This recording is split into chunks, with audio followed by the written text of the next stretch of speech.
Hello students, so we are back again with our online sessions, online videos. So hope आपने बहुत अच्छे से अपने वेकेशंस एंजॉय किए। ये वेकेशंस आपके जैसे पहले के वेकेशंस थे वैसे तो नहीं हुए, but still we have to cope up with the situation which we have. तो और ये भी पता है हमें कि सिचुएशन बहुत ज़्यादा डायनामिक है, बहुत ज़्यादा चेंज हो रही है, डे बाय डे चेंज हो रही है, दिन ब दिन चेंज हो रही है। अभी कुछ होता है, अगले दिन कुछ हो जाता है। एंड यू नो दैट कि 31 जुलाई तक हमारे स्कूल्स क्लोज हैं।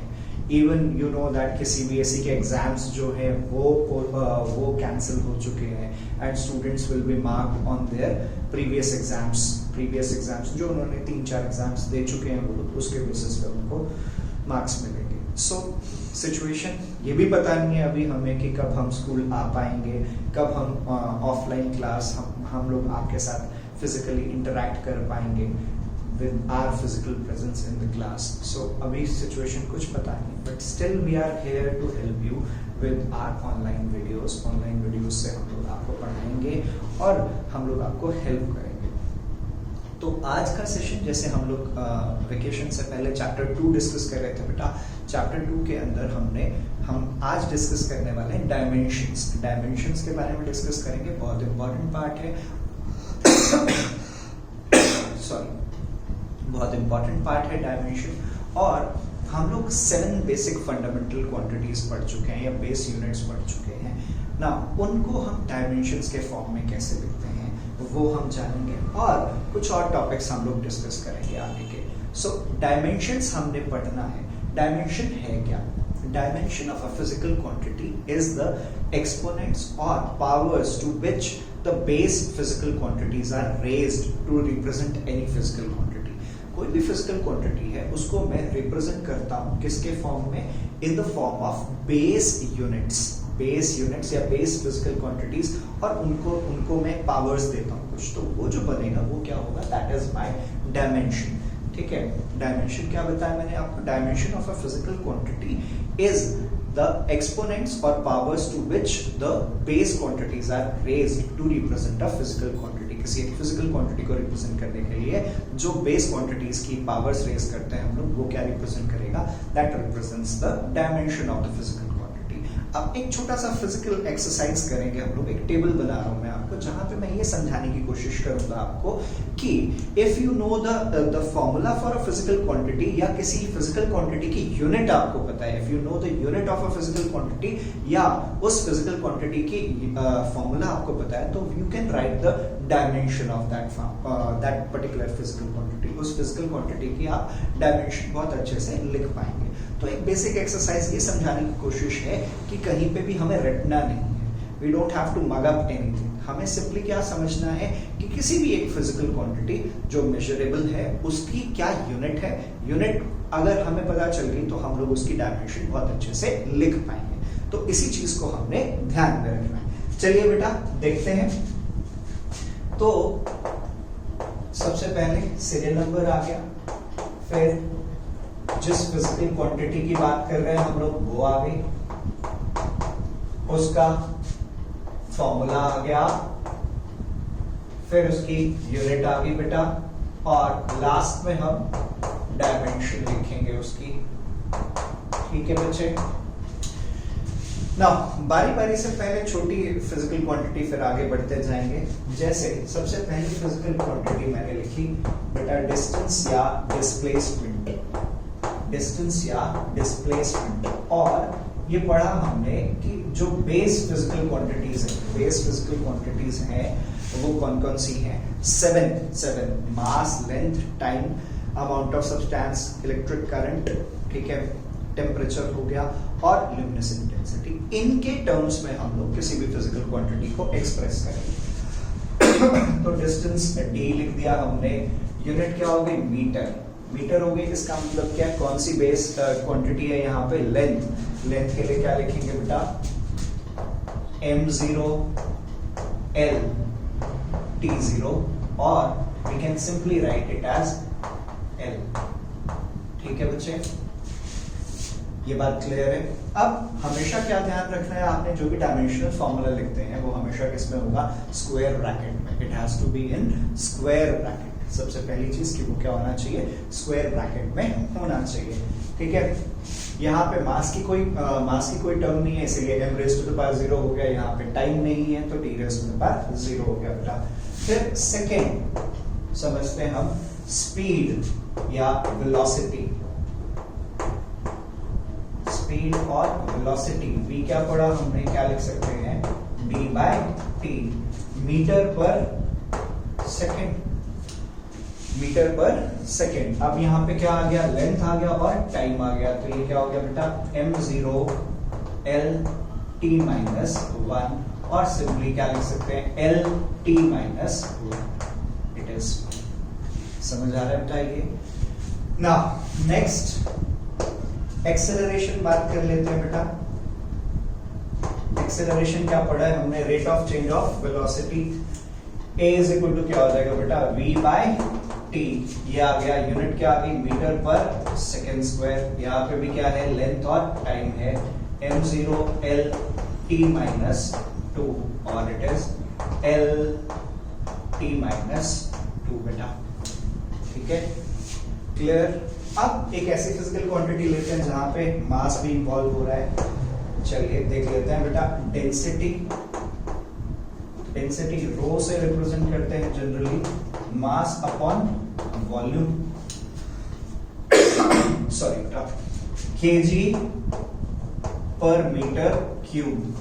ठीक है, तो केजी के लिए क्या आ गया, मास, और मीटर के लिए क्या आ गया, length. So it is ml minus 3t0, या सिर्फ क्या लिख सकते हैं, ml minus 3 we can write बेटा जी। ठीक है, फिर मोमेंटम हमने पढ़ा है,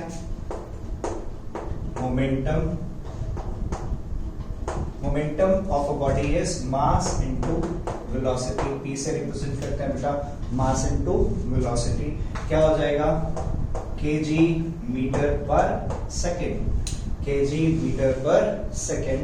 तो ये क्या आ जाएगा बेटा, ml t minus 1, ml t minus 1 आ गया बच्चे। फिर नेक्स्ट फिजिकल क्वांटिटी, फोर्स।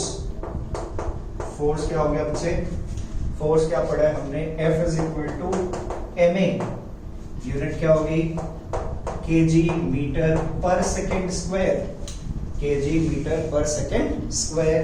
तो ये क्या आ जाएगा बच्चे, ml t minus 2, ml t minus 2। So अभी तक जो भी हम देख रहे हैं इन सब में क्या समझा बेटा मैंने, कहीं कोई मगअप नहीं है, कहीं पे कुछ रटना नहीं है, सिर्फ क्या किया हमने, हमें उस फिजिकल क्वांटिटी की यूनिट पता होनी चाहिए, we should know the unit of that physical quantity. ठीक है, तो अगर यूनिट पता है या उसका फॉर्मूला पता है तो हम यूनिट बना लेंगे, और यूनिट पता है तो हम उसका डायमेंशन लिख पाएंगे बेटा। ठीक है, बहुत अच्छे से समझेंगे। फिर प्रेशर, प्रेशर क्या पढ़ा है हमने, thrust per unit area, pressure P is equal to क्या हो गया, F अपॉन A। फोर्स क्या पढ़ा हमने, kg metre per second square divided by area, metre square होगा, तो ये क्या आ जाएगा, kg metre minus 1 second minus 2 आ जाएगा बेटा। तो ये हो गया ml माइनस 1 t माइनस 2। ठीक है बच्चे, फिर वर्क डन देख लेते हैं बेटा। वर्क डन क्या पढ़ा है हमने, force into displacement, force into displacement. तो फोर्स के लिए क्या आ गया, kg metre per second square, और मीटर डिस्प्लेसमेंट के लिए क्या आएगा, मीटर आएगा। तो it is kg metre square per second square बेटा, ये क्या हो जाएगा, ml2 t माइनस 2। अब वर्क डन जूल होता है बेटा, एनर्जी की भी यूनिट जूल, हीट एनर्जी, जितनी भी टाइप ऑफ एनर्जी है उन सब की डायमेंशन यही होगी। टॉर्क होता है, टॉर्क की डायमेंशन भी यही होती है, आगे पढ़ेंगे आप, रोटेशनल मोशन में टॉर्क होता है।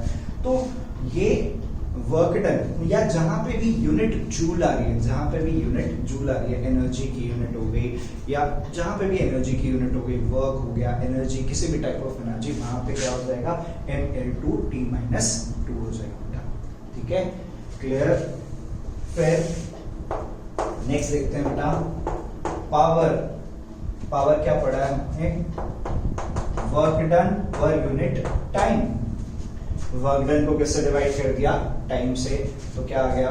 KG metre square per second cube. तो ये क्या आ जाएगा बेटा? M L two T minus. ठीक है बच्चे, क्लियर? अब कुछ एक ऐसी फिजिकल क्वांटिटीज देख लेते हैं जहां पे क्या है, करंट इन्वॉल्व हो रहा है। करंट इन्वॉल्व हो रहा है बेटा, जैसे इलेक्ट्रिक चार्ज या इलेक्ट्रिक करंट पढ़ा है हमने। इलेक्ट्रिक करंट क्या पढ़ा है? I is equal to Q by T, और यूनिट क्या होती है बेटा? एम्पेयर। एम्पेयर है तो एम्पेयर अपने आप में एक फिजिकल क्वांटिटी है, फंडामेंटल क्वांटिटी है, बाकी सारी टर्म्स नहीं होंगे। तो क्या आ जाएगा बेटा? M0 L0 T0 A, M0 L0 T0 A। ठीक है, फिर इलेक्ट्रिक चार्ज समझ लेते हैं बेटा। इलेक्ट्रिक चार्ज, इलेक्ट्रिक चार्ज क्या हो गया? Q is equal to I into T। तो क्या आ गया? Ampere second. क्या आ गया बच्चे? Ampere second. एम्पेयर सेकेंड आ गया तो M0 L0 TA या AT, एम्पेयर और सेकेंड आ गया बच्चे। फिर एक और फिजिकल क्वांटिटी समझ लेते हैं, पोटेंशियल डिफरेंस या इलेक्ट्रिक पोटेंशियल पढ़ा होगा आपने बच्चे 10th क्लास में। इलेक्ट्रिक पोटेंशियल क्या पढ़ा होगा? V is equal to W upon Q। W upon Q।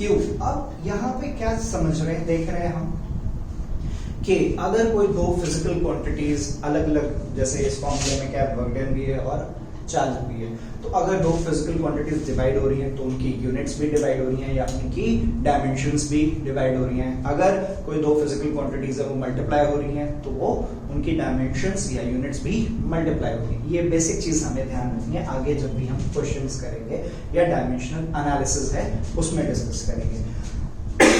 Sorry, work done क्या आ गया बेटा? जूल पर कूलम। जूल पर कूलम।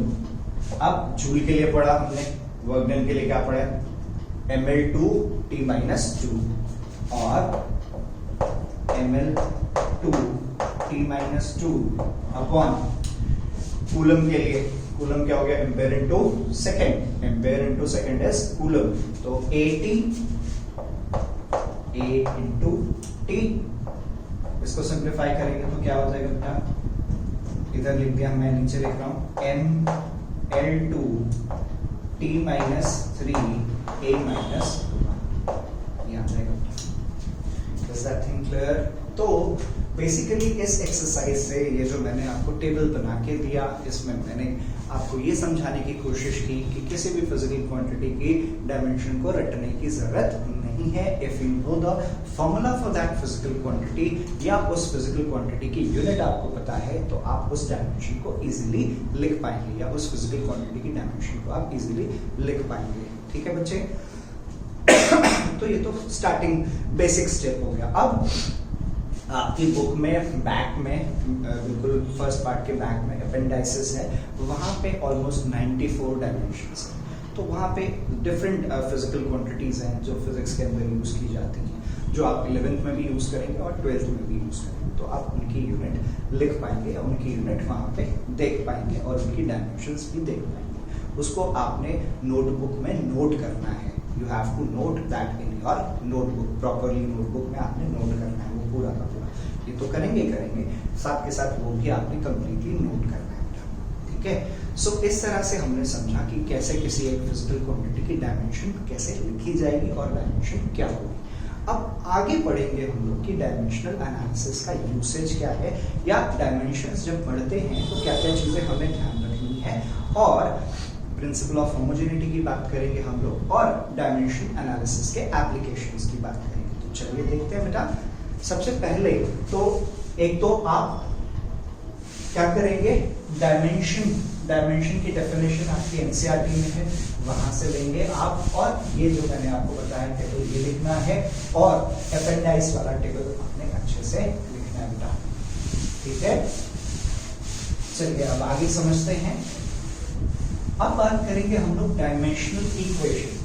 जैसे पढ़ा है हमने, इक्वेशन में क्या करते हैं, इक्वेशन का मतलब क्या है कि किसी भी चीज को हमने किसी दूसरी क्वांटिटी के साथ इक्वेट करते हैं। तो डायमेंशनल इक्वेशन का मतलब क्या है, हम क्या करते हैं डायमेंशनल इक्वेशन के अंदर किसी भी फिजिकल क्वांटिटी को उसके डायमेंशन के इक्वल रख देते हैं, ठीक है। किसी भी फिजिकल क्वांटिटी को उसकी डायमेंशन के इक्वल रख देते हैं। जैसे सपोज किया डायमेंशनल इक्वेशन की बात कर रहे हैं हम लोग, डायमेंशनल इक्वेशन, जैसे अब ये भी पढ़ा हमने कि मोमेंटम की डायमेंशन क्या है, mlt माइनस 1। फिर हमने पढ़ा फोर्स की डायमेंशन क्या है, फोर्स की डायमेंशन क्या है, mlt minus 2. So this is a dimensional equation wherein the physical quantity is equated to its dimension. जब हम किसी एक physical quantity को उसकी dimension के equal रख देते हैं, ठीक है, क्लियर है ये बात। तो इसको क्या कहा जाएगा, डायमेंशनल इक्वेशन कहा जाएगा। ये भी डेफिनेशन आप लिख लेंगे बेटा एनसीईआरटी से। डायमेंशनल इक्वेशन क्या हो गया, जहां पे हम किसी भी फिजिकल क्वांटिटी को उसकी डायमेंशन के इक्वल रख रहे हैं, या उसको किसी भी फिजिकल क्वांटिटी को उसके डायमेंशन के इक्वल हम रख रहे हैं, तो वो क्या हो जाएगा, दैट इज डायमेंशनल इक्वेशन। अब जब भी डायमेंशंस को यूज किया जाता है, डायमेंशनल एनालिसिस की बात करते हैं हम लोग, तो कुछ एक पॉइंट्स है जो हमेशा हमें ध्यान रखने हैं। The very first point is dimensions are never added or subtracted. इसका मतलब क्या है, जब मैं ये कह रहा हूँ कि dimensions are never added or subtracted, या उससे पहले एक और पॉइंट कह देते हैं that two physical quantities can be added or subtracted if and only when they have the same unit or dimension. इसका मतलब क्या हुआ, जैसे क्या मैं इन दोनों को ऐड कर सकता हूँ, Can this two be added? नहीं ऐड किया जा सकता, क्यों, क्योंकि ये क्या है, लेंथ है, और ये क्या है, टाइम है। तो क्या कहा कि किन्हीं दो फिजिकल क्वांटिटीज को ऐड करना है, वो तभी ऐड किया जा सकता है जब उनकी यूनिट सेम हो, होगी, या उन दोनों को सब्ट्रैक्ट तभी किया जा सकता है जब उनकी यूनिट सेम होगी। या इसका उल्टा भी कह सकते हैं कि अगर कोई दो फिजिकल क्वांटिटीज ऐड और सब्ट्रैक्ट होंगी, इसका मतलब क्या है कि उन दोनों की डायमेंशन क्या होगी, सेम होगी, ठीक है, उन दोनों की डायमेंशंस क्या होगी, सेम होगी। क्लियर है ये बात बहुत अच्छे से समझ आनी चाहिए। पहली चीज कि कोई भी दो फिजिकल क्वांटिटीज ऐड हो रही हैं, वो तभी ऐड हो सकती हैं जब उनकी यूनिट या डायमेंशन सेम होगी। कोई दो फिजिकल क्वांटिटीज सब्ट्रैक्ट हो रही हैं, तो इसका मतलब क्या है, उन दोनों की डायमेंशन इक्वल है या उन दोनों की यूनिट सेम है बेटा। Is that thing clear?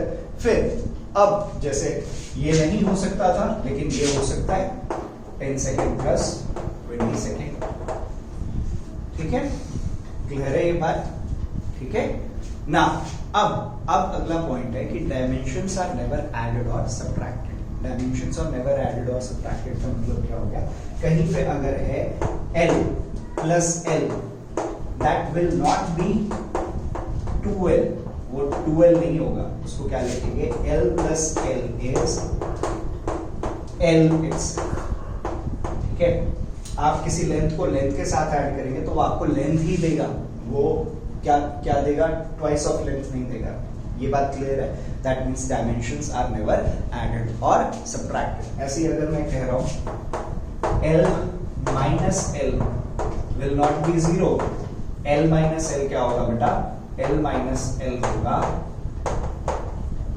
L only, ठीक है। इसका मतलब क्या कहना चाह रहा हूं मैं, डायमेंशंस आर नेवर एडेड और subtracted, dimensions are never added और सब्ट्रैक्टेड। पहला पॉइंट क्या हो गया, अगर कोई दो फिजिकल क्वांटिटीज ऐड हो रही हैं, अगर कोई दो फिजिकल क्वांटिटीज ऐड हो रही हैं तो वो तभी हो सकती हैं जब उन दोनों की डायमेंशन क्या है, इक्वल है, या उन दोनों की यूनिट क्या है, इक्वल है। ऐसे ही कभी भी दो फिजिकल क्वांटिटीज सब्ट्रैक्ट हो रही है वो तभी हो सकती है जब उनकी यूनिट सेम है या उनकी डायमेंशन सेम है। ठीक है बच्चे, सेकंड पॉइंट क्या लिखा हमने, डायमेंशंस आर नेवर एडेड और सब्ट्रैक्टेड, डायमेंशंस कभी ऐड और सब्ट्रैक्ट नहीं होंगी। ऐसे ही क्या होगा, when two or more physical quantities are multiplied or divided, when two or more physical quantities are multiplied or divided, their dimensions also get multiplied or divided. जब भी कोई दो फिजिकल क्वांटिटीज डिवाइड हो रही हैं तो उनके डायमेंशंस भी डिवाइड हो जाएंगी, उनकी यूनिट्स भी डिवाइड हो जाएंगी। जब भी कोई दो फिजिकल क्वांटिटीज क्या हो रही हैं, वो मल्टीप्लाई हो रही हैं तो उनकी यूनिट और उनकी डायमेंशन भी क्या हो जाएगी, दैट विल गेट डिवाइडेड। ठीक है, अब इसके बाद जब भी हम डायमेंशंस यूज करेंगे, डायमेंशंस के अंदर जब भी क्या होगा, देयर इज एग्जैक्ट नंबर, कोई एग्जैक्ट नंबर आ रहा है या कोई कांस्टेंट आ रहा है, उसको कभी भी डायमेंशंस के अंदर हम लोग लिखते नहीं है, उसको कभी भी डायमेंशंस के अंदर लिखा नहीं जाता है। अब सबसे पहला एप्लीकेशंस ऑफ डायमेंशनल एनालिसिस देख लेते हैं क्या होते हैं, और उसके अंदर हम लोग पहला एप्लीकेशन डिस्कस करेंगे टू चेक द करेक्टनेस और consistency of a physical relation. कोई एक फिजिकल रिलेशन डायमेंशनली करेक्ट है या नहीं है, वो चेक करने की कोशिश हम करेंगे। ठीक है, we will check whether a physical relation is dimensionally correct or not. तो जो मैंने बेसिक पॉइंट्स बोले हैं वो पॉइंट्स आपने ध्यान से सुने, और जब भी हम डायमेंशनल एनालिसिस का यूज करेंगे तो इन चीजों का ध्यान रखेंगे।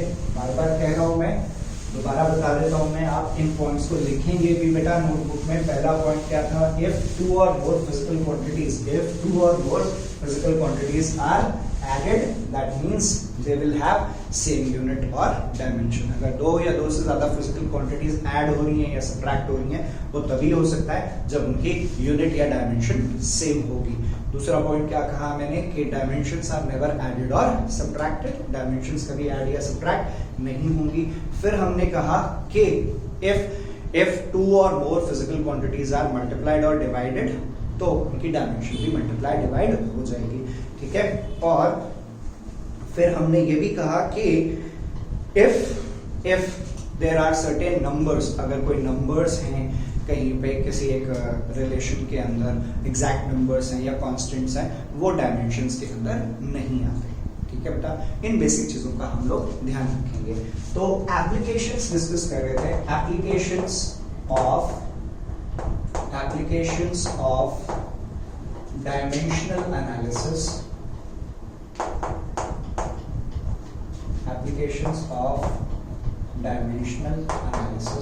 जिसके अंदर हम तीन चीजें डिस्कस करेंगे बेटा। First is to check the correctness of a physical relation. तो जिसके अंदर हम ये देखेंगे, और यहीं पे हम लोग कहते हैं principle of homogeneity. Principle of homogeneity क्या कहता है कि अगर कोई एक फिजिकल रिलेशन करेक्ट है तो लेफ्ट हैंड साइड पे जितनी भी फिजिकल क्वांटिटीज हैं उनकी डायमेंशन किसके इक्वल होगी, to the dimensions of the physical quantities on the right hand side. कोई भी रिलेशन अगर डायमेंशनली करेक्ट है तो जितनी भी फिजिकल क्वांटिटीज है लेफ्ट हैंड साइड पे उनकी डायमेंशन किसके इक्वल होनी चाहिए, जितनी भी फिजिकल क्वांटिटीज है on the right hand side बेटा। ठीक है, तो सेकेंड एप्लीकेशन है to derive a physical relation. एक फिजिकल रिलेशन हमें डिराइव करना है by using dimensions. And third is to convert from one unit system to another unit system,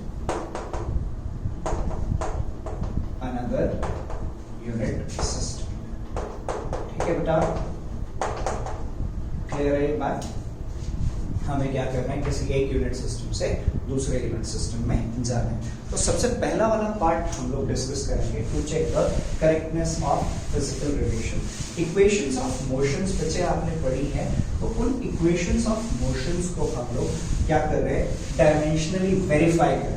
dimensionally verify कर रहे हैं, इसका मतलब क्या है, हम ये देखेंगे कि लेफ्ट हैंड साइड पे जो फिजिकल क्वांटिटीज हैं उनकी डायमेंशंस किसके इक्वल हैं, राइट हैंड साइड पे जो फिजिकल क्वांटिटीज हैं उनकी डायमेंशंस के इक्वल हैं। तो चेक द करेक्टनेस या उसको कंसिस्टेंसी भी कहते हैं हम लोग बेटा, consistency of following physical relations. तो मैंने आपको बताया कि हम तीन चीजों की बात करेंगे। थ्री इक्वेशंस ऑफ मोशन क्या पढ़ी है हमने, v is equal to u plus at, s is equal to ut plus half at square। Third क्या पढ़ा है हमने बेटा, v square minus u square is equal to 2as। अब जो बेसिक चीजें मैंने बताई है आपको, बेसिक्स कहीं चेंज नहीं होंगे, उन बेसिक्स का हम लोग अच्छे से ध्यान रखेंगे बेटा। उन बेसिक्स का ध्यान रखेंगे तो हमें क्वेश्चंस करने में कोई प्रॉब्लम नहीं आएगी। तो देखिए पहला वाला, डायमेंशन ऑफ v वेलोसिटी है, इनिशियल फाइनल वेलोसिटी है, तो डायमेंशन क्या हो जाएगी, m0l t-1। Dimension of u v velocity है बेटा, m0l t-1। a into T, तो a इंटू टी क्या हो गया, a की डायमेंशन को मल्टीप्लाई करेंगे किसकी डायमेंशन के साथ, टाइम की डायमेंशन के साथ, m0l t-2 इंटू टी, ये क्या हो जाएगा, m0l t-1। ठीक है। अब dimension of v is equal to dimension of u plus dimension of at।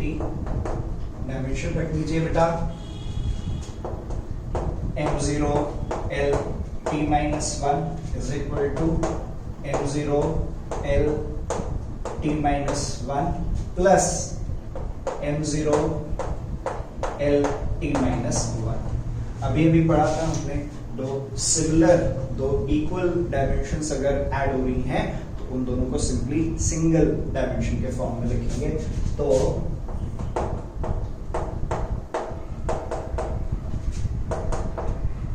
ये क्या आ गया, m0l t-1। तो LHS किसके इक्वल आ गया बेटा, RHS के। therefore यहाँ प्रिंसिपल ऑफ होमोजेनिटी लग गया। लेफ्ट हैंड साइड पे जो जितनी भी फिजिकल क्वांटिटीज थी उन सबकी डायमेंशन किसके इक्वल आ गई, राइट हैंड साइड के इक्वल आ गई। therefore the above physical relation is dimensionally correct। ये क्या है, डायमेंशनली करेक्ट है। और क्या बताया आपको, उसको क्या कहते हैं हम लोग, प्रिंसिपल ऑफ होमोजेनिटी, जहां पे हम ये देखेंगे कि लेफ्ट हैंड साइड पे जितनी भी फिजिकल क्वांटिटीज है उन सबकी डायमेंशन किसके इक्वल है, राइट हैंड साइड पे जितनी भी फिजिकल क्वांटिटीज है उनकी डायमेंशन इक्वल है। तो ये हमने फर्स्ट इक्वेशन ऑफ मोशन देख ली बेटा। ऐसे सेकंड देखते हैं और थर्ड देखते हैं जल्दी से। तो आई होप ये बहुत अच्छे से समझ आ गया बेटा आपको। ऐसे किसी भी रिलेशन को हम लोग देख सकते हैं कि वो डायमेंशनली करेक्ट है या नहीं है। ठीक है, so we can see for any relation, किसी भी फिजिकल रिलेशन की बात हम कर सकते हैं। तो ये चेक कर सकते हैं कि whether it is dimensionally correct or not. चलिए अब सेकेंड इक्वेशन की बात कर रहे हैं हम लोग बेटा। यहाँ पे s इज इक्वल टू क्या हो गया, ut plus half at square. तो जो फिजिकल क्वांटिटीज है उनकी डायमेंशन लिख लेते हैं। s क्या है, डिस्टेंस लेंथ हो गया, फिर u इंटू टी हो गया बेटा, u इंटू टी क्या आ जाएगा, velocity into time, lt minus 1 into T क्या आ जाएगा बच्चे, it will be l only. फिर आपको बताया कि कांस्टेंट्स या नंबर्स जो है वो डायमेंशन में नहीं लिखे जाएंगे, लेकिन जब हम लिख रहे हैं डायमेंशन ऑफ हाफ 80 स्क्वायर, तो इसका मतलब क्या हो गया, ए की dimension that is L T minus two into time T square, तो इसको मल्टीप्लाई करेंगे तो क्या आएगा एल। अब फिजिकल रिलेशन में रख देते हैं, क्या है S is equal to u t plus half a t square, तो ये क्या हो जाएगा L is equal to L plus L, so we have studied that L plus L क्या होगा, L हो जाएगा L is equal to L आ गया बेटा। So here left hand side is equal to dimension of the physical quantities on the left hand side is equal to the dimension of the physical quantities on the right hand side. तो LHS किसके equal आ गया बेटा, LHS is equal to RHS. So therefore this relation is dimensionally correct. This relation is dimensionally correct बेटा, ठीक है बच्चे। तो इस तरह से हमने ये रिलेशन भी देख लिया, लास्ट वाला रिलेशन भी देख लेते हैं, फिर आप इसके ऊपर और क्वेश्चंस कर सकते हैं। You can do more questions on this topic, that is to check the correctness of a physical relation. किसी फिजिकल रिलेशन की करेक्टनेस चेक करनी है मुझे, ठीक है।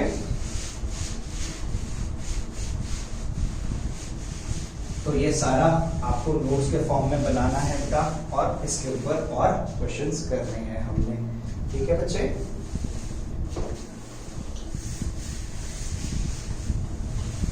चलिए लास्ट वाला देख लेते हैं।